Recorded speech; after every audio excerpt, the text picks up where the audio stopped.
کر اقتدار میں آئے. تقریباً 70 سال گزر گئے کہ بی جے پی بھی یہ تمام چیزوں کو دیکھ کر اس نے اپنا ہندوتوا کا کارڈ کھیلا اور اس نے اس میں کامیابی حاصل کی, اور یہ سو کالڈ سیکولر پارٹیاں اپنے ہاتھ پر ہاتھ ملتی رہ گئی. اور پھر اب اقتدار کی کرسیاں کس کے ہاتھ میں؟ جب Modi first time prime minister بنے, تمام اسٹیٹس میں, مختلف اسٹیٹس میں ہندوتوا کا راج ہوا. جب زیادہ سے زیادہ بی جے پی کے سی ایم بنے, اس وقت میں میڈیا کے حضرات نے بھاگوت سے پوچھا کہ کیا آپ اب اس کے بعد مودی کو ہر دن ڈائریکشن دیں گے؟ کیا اس کے بعد آپ آر ایس ایس کے کانپور سے آپ وہاں پر ڈائریکشنز دیتے رہیں گے؟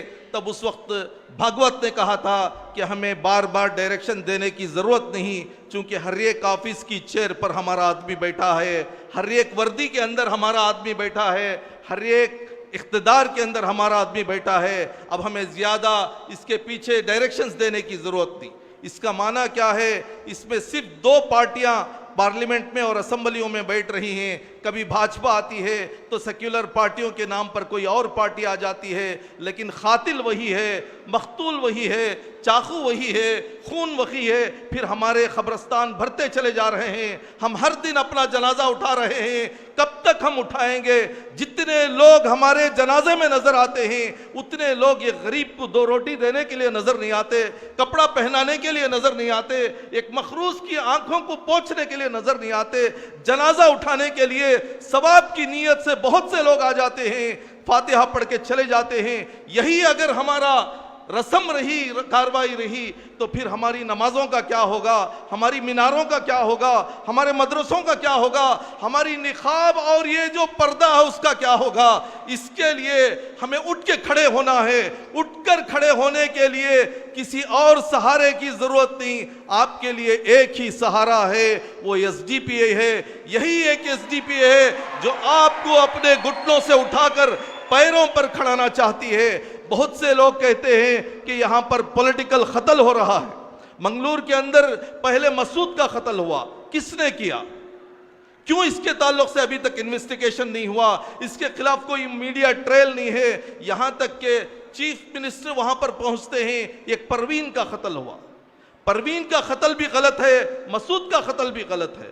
پھر اس کے بعد فاضل کا قتل ہوا. یہ تینوں قتل کو آپ رکھ کے دیکھ سکتے ہیں کہ یہ انسانیت کا قتل ہے, یہ جمہوریت کا قتل ہے. اس کے بعد اور کیا کیا ہونے والا ہے؟ کب بلڈیزر آئے گا, کب انکاؤنٹر ہو جائے گا, کب ہمارے محلوں سے پانی بند کر دیا جائے گا, کبھی ہمیں نوکریوں سے نکال دیا جائے گا, ہمارے محلوں سے ڈھکیل دیا جائے گا. جس طریقے سے آپ کووڈ کے سیزن میں دیکھے ہیں کہ کس طریقے سے وہاں پر لاک ڈاؤن کے نام سے پریشان کیا گیا, سیل ڈاؤن کے نام سے پریشان کیا گیا, میتوں کو اپنے فیملی کے ہاتھوں میں نہیں دیا گیا. یہاں تک کہ ویکسین کا بھی ایک پروموشن ہوا, وہاں پر کفن دفن کو بھی چرایا گیا, یہاں تک کہ لاشیں بھی چرا دی گئی. تو یہ تمام ماحول ایک ایگزامپل ہے. آئندہ آنے والے دن اچھے نہیں ہیں. اگر اچھے دن بنانا ہے تو اس کے لیے ہمیں کام کرنا پڑے گا. یہ کام کرنے کے لیے ہمیں قربانی دینے پڑے گی. قربانی دینے کے لیے ایک پلیٹ فارم کی ضرورت ہے. اسی پلیٹ فارم کا نام social democratic party of India ہے. اس میں بہت سے لوگ چاہتے ہیں کہ کیا اس میں علماء آ سکتے ہیں, کیا اس میں کانگریس میں جو 10 سال 15 سال کیے ہیں وہ آ سکتے ہیں, جن کو سیاسی تجربہ نہیں ہے کیا وہ آ سکتے ہیں؟ اس میں ہر ایک ہندوستانی آ سکتا ہے, چاہے وہ دلت ہو, چاہے وہ ہندو ہو, چاہے وہ مسلمان ہو, پڑھا لکھا ہو, ان پڑھ ہو, عورت ہو, شہر میں رہتا ہو, دیہات میں رہتا ہو. 18 سال کی عمر کے بعد سے لے کر موت کو جانے تک آپ کے لیے ایک سانچے کی ضرورت ہے, ایک ہمت کی ضرورت ہے. اسی ہمت کا نام social democratic party of India ہے. اسی لیے ہم نے نعرہ دیا, بھوک سے آزادی, خوف سے آزادی. کون سی بھوک؟ صرف 2 روٹی کی بھوک نہیں ہے. ہمارے بچے انجینئرز ہیں, جاب نہیں ہے. ہمارے بچے میکینک ہیں, ان کو ستایا جاتا ہے. ہمیں کولی کا کام لے لیا جاتا ہے. اود بتی کا کام کرنے والے